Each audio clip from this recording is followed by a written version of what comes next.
The foundation of it was mine, because the foundation was, I wanted these guys to come off as real people. I wanted a reality-based storyline, and that was the way I explained it to the producers that I was working with, the creative team I was working with, everybody from the art department who were coming up with ideas for the nWo logo, to a guy by the name of Craig Leathers, who was our kind of director and creative producer, kind of oversaw the creative edit process.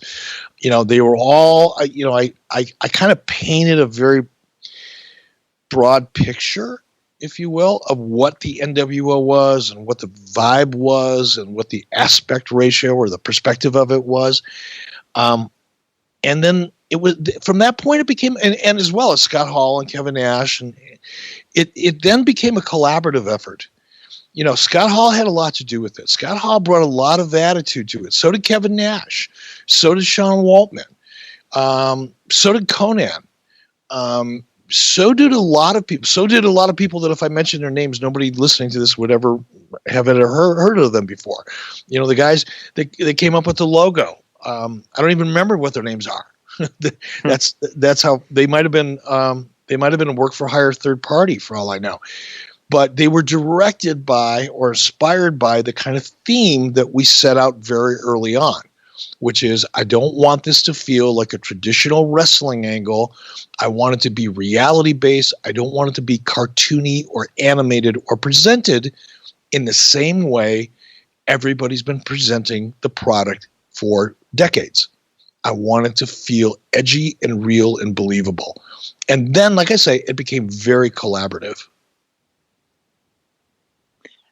It's just thinking back, and obviously it still resonates with me today. It was just awesome, like the way everything was done, whether it was surprise guys. Even Virgil was funny, like Vincent, when he was surprise guy, was done well. DiBiase was an awesome surprise guy. Six was an awesome surprise guy. Even bringing in a guy like Dennis Rodman, it was just any kind of thing you guys threw out there, it worked. I feel like the shock value was there, the realism was there. Were you feeling at that time? It was almost like anything, even your heel turn was awesome with Piper, you're a liar. So, I mean, did you feel at that point you were kind of dealing all aces? You were just coming out with great things, one thing after another creatively? No, I don't recall feeling that way or thinking that way.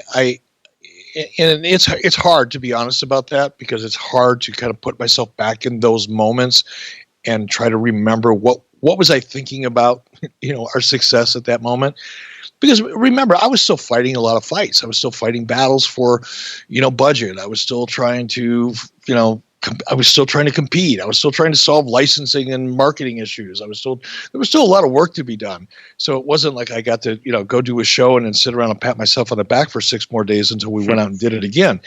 So, but I, reflecting back at it now, I think it's fair to say we got away with a lot of mistakes, clearly, early on, because the momentum was so huge that, I would disagree. With all due respect to Ted DiBiase, who I respect him immensely as a performer and a guy who has a legacy in the industry.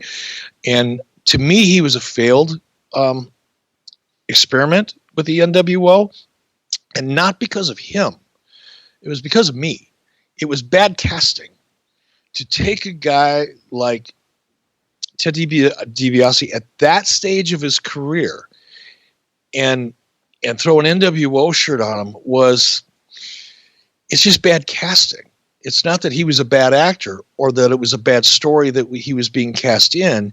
It's just, as a character, he was a square peg in a round story hole, and it didn't quite fit. Virgil and I appreciate what you're saying about them being great surprises, and they were, because it was the crossover. Anytime somebody that people recognized, and there was that momentum when it looked like everybody who was anybody was coming into the nWo and to WCW, because we were the hottest party to be at, right? So every time someone did, you got a great reaction. But sometimes that great reaction only lasted for a couple weeks, and then it started to dilute the story. And I think Ted DiBiase is an example of that, again, through no fault of his own, really through mine, and just forcing him into a situation that he wasn't right for. And I don't mean forcing him contractually or anything, but just, allowing that to happen was my call. I think Virgil probably same thing.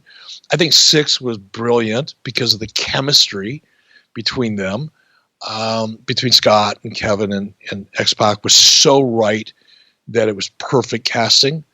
But there were mistakes. And I think, I look back at it now and, we all walk around and go, man, if I would have known then what I know now, I could have had a lot more fun and made a lot less mistakes. But of course, at that time, you get caught up in the momentum, and it's like, okay, let's build it, let's grow it, let's make it bigger this week than it was last week, and that came back to bite me in the ass. Clearly,